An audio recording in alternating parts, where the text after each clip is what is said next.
Hoje é o dia da mentira e eu não podia deixar de registrar a felicidade com que devemos encará-la. Salve galera, sou o Marcos Ferreira e esse é o canal Papo Cabeça. Dias bastante tortuosos aqui em Toronto, mas mesmo assim se inscreva aí no canal, entre, fique à vontade, mas não repare a nossa bagunça. Dê like se gostar do vídeo, compartilhe e aperte o sininho para ficar por dentro das novidades aqui do canal, beleza? Pois é, vamos ao que interessa.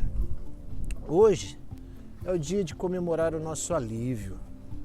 Depois de um ano de restrições aí, desde o início da pandemia. Mesmo com esse quadro terrível de 12 mil mortes no país.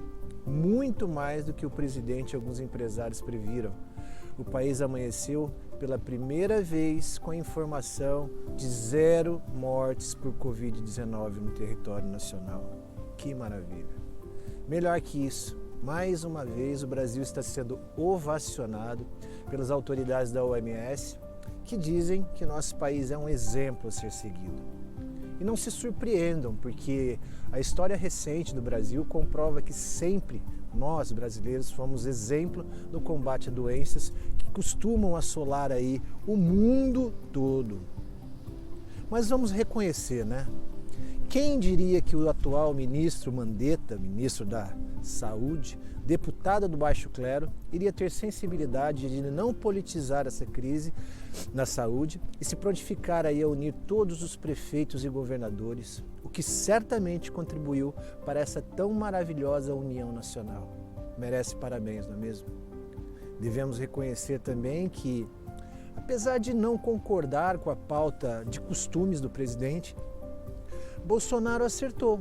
Ele acertou em não se meter nas decisões técnicas da pasta da saúde, por exemplo. Ele poderia, sei lá, ter colocado um pau-mandado, um negacionista na pasta que viesse a se curvar aí à pressão dos que achavam que o vírus seria bem mais fácil de controlar, como foi o H1N1. Mas não, o presidente optou por investir na ciência e, quando possível, comprou todas as doses que foram oferecidas ao país e apostou pesado, galera, na produção nacional de vacinas, apoiando principalmente o Butantan. Resultado?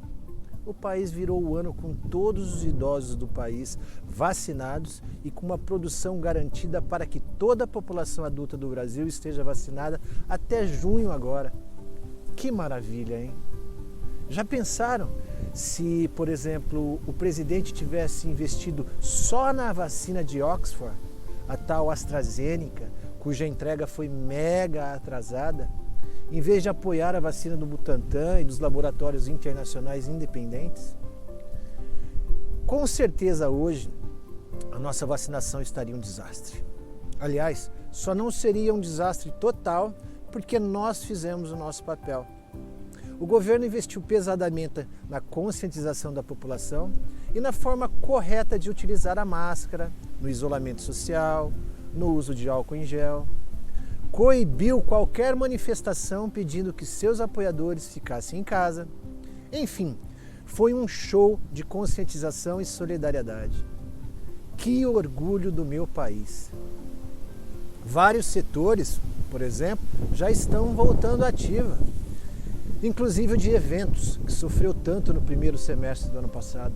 Voltou a funcionar graças ao uso inteligente do lockdown, baseado em quê? Em testagens. Imagine o que teria acontecido sem a testagem em massa que a união de todos os governos acabou promovendo. Foi só assim que conseguimos evitar que o vírus circulasse livremente.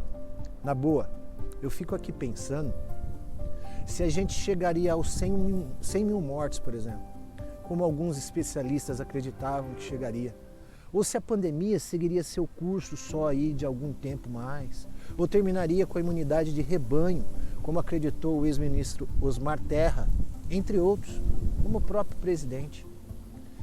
Por outro lado, é bom a gente lembrar, né? A eleição do Trump fez com que os Estados Unidos continuassem investindo no quê? No negacionismo. E vocês estão vendo a situação que está lá. Imagine, galera, se o Bolsonaro tivesse feito o mesmo seguindo a cartilha do Trump, eu não tenho dúvida, nós teríamos chegado fácil a 100 mil mortes. Já imaginaram que tragédia? Já pensou chegar a 300 mortes por dia aqui no Brasil? A gente sabe que a luta contra a Covid continua. Mesmo com a previsão de que todos os brasileiros sejam vacinados ainda neste semestre, no primeiro, né? Não podemos jamais esquecer que esse vírus é muito traiçoeiro. Novas cepas podem surgir, como já aconteceu na Venezuela. Mas como o Bolsonaro e o Mandetta têm dito quase que diariamente nas suas conferências de imprensa, é preciso continuar usando máscara e não deixar tomar todos os cuidados que vínhamos tomando. Lembrem-se, somos uma só humanidade. Mas ideologicamente, nós sabemos que tanto o Bolsonaro quanto o Trump são inimigos aí do governo venezuelano. Mas galera, o povo de lá não tem culpa. Custa encaminharmos para a Venezuela todos os respiradores e o oxigênio que estão sobrando aqui no Brasil. E quem sabe até o material de intubação que a gente praticamente nem usou, né? Bom, eu não acho sinceramente que a performance do Bolsonaro foi assim perfeita, 100%. Nós sabemos que ele gastou recursos desnecessários no ano passado aí, apostando em hidroxicloroquina, em outros remédios que não funcionam contra o vírus. Mas ainda não haviam vacinas prontas. E pelo menos, na boa, ele teve o bom senso de parar de falar em tratamento precoce assim que os estudos científicos provaram sua ineficácia. Galera, quem não errou um pouquinho nessa pandemia, não é mesmo? Não dá um desconto. O que importa é que hoje a gente comemora o número 0 de mortes. E o mérito é sim do governo federal. É sim da capacidade do governo federal ter pautado suas ações com base na ciência, deixando as diferenças políticas de lado. Portanto, o mérito é do presidente Bolsonaro. E com todos os seus defeitos, na boa, ele fez a coisa certa. Demitiu o ministro das Relações Exteriores, Ernesto Araújo, em julho do ano passado. Pediu desculpas formais à China pelas críticas dirigidas ao país nos primeiros dias da pandemia. O presidente, inclusive, conseguiu conter os ânimos dos filhos que pararam de falar em vacina e algumas cocitas mais.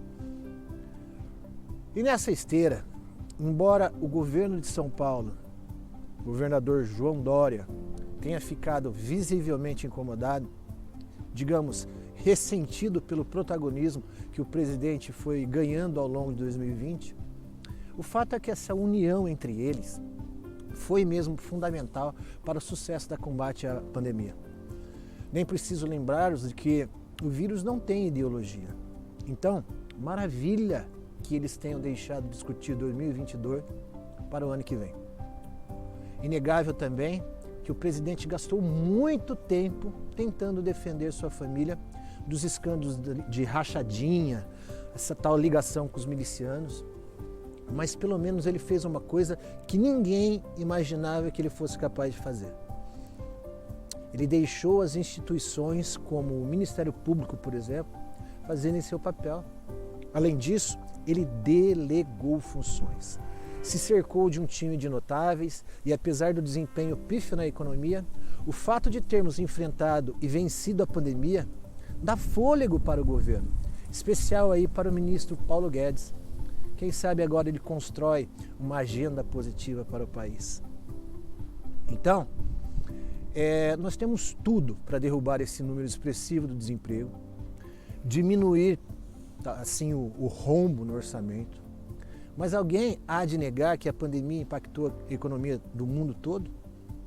Dá para imaginar o que teria acontecido com o país se a gente tivesse hoje, 1º de abril de 2021, sei lá, com 300 mil mortes?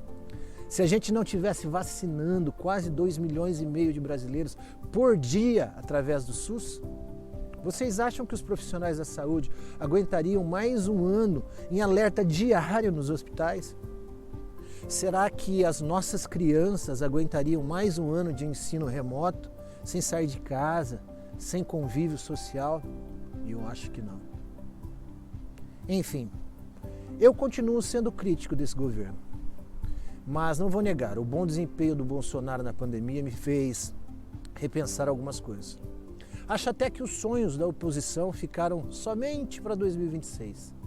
Sim, pois mesmo que o presidente tenha se desgastado tentando proteger os filhos, mesmo que tenha havido um pequeno desgaste aí também com o ministro Sérgio Moro, que foi contido exemplarmente diante da agenda anticorrupção implantada pelo brilhante ex-juiz, Bolsonaro o apoiou e não o exonerou do cargo. Manteve sua promessa de campanha de combate à corrupção, não se vendeu ao Centrão, mesmo sabendo que isso possa prejudicar o clã Bolsonaro com as denúncias gravíssimas conduzidas pelo Ministério Público e pela Polícia Federal. O que importa, aliás, é que Bolsonaro, como um bom estadista, manteve sua palavra em não interferir nas instituições do Estado, mesmo que seja preciso cortar na própria carne. Portanto, não posso negar. Eu sinceramente estou muito feliz com os rumos do meu país e com o exemplo dos brasileiros que deixaram de comemorar as festas de fim de ano, não foram às praias, não se aglomeraram no carnaval. Aliás, falando em carnaval, como prêmio para a boa conduta, vocês viram aí que o Rio de Janeiro e o Salvador anunciaram para setembro um carnaval fora de época para ajudar na recuperação do turismo? Bora ver o que dá. Afinal, com nenhuma morte diária, a gente merece respirar. E sem aparelhos. Reflitam.